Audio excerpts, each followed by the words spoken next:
Nổ mày là chào bà đấy. Sao nha? Mai ta cry hời.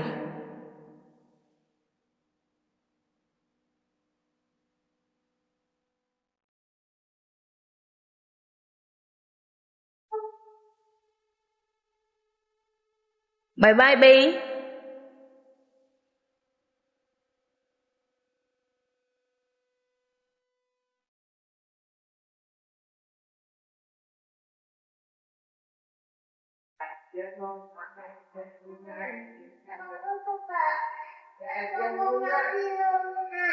Ủa mauไปเรียนหาย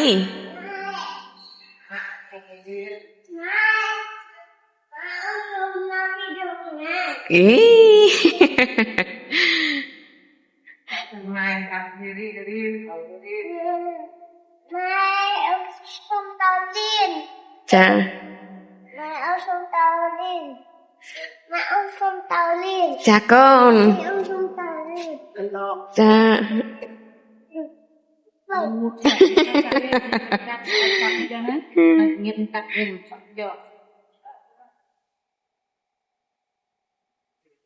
Ok nha, có hết ăn đấy. Ăn lên cầm lang. Nhà mai.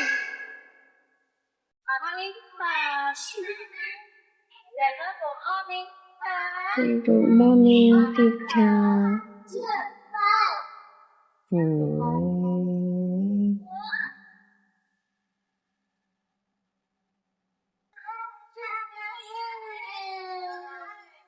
Orang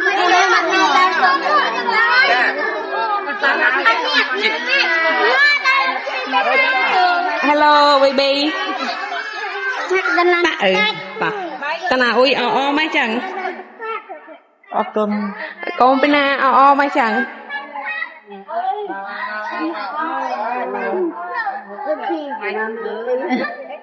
Hử? Con ơi, ông mèo con. Con ơi.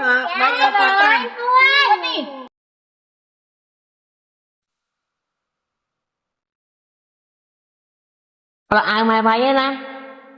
Nhằm thật bô lên đấy. Bi. Ồ bạn ấy nhắm. Sô cô la.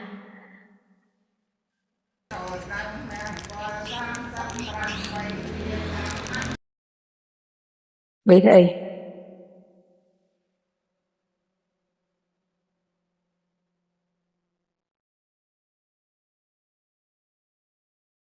Bi ban ấy. Mẹ nhắm không mừ. Ôi đây.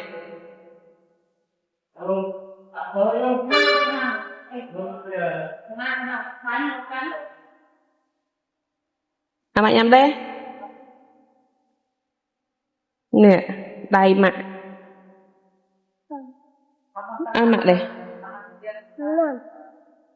Ở đây. Nó cũng là ngon à.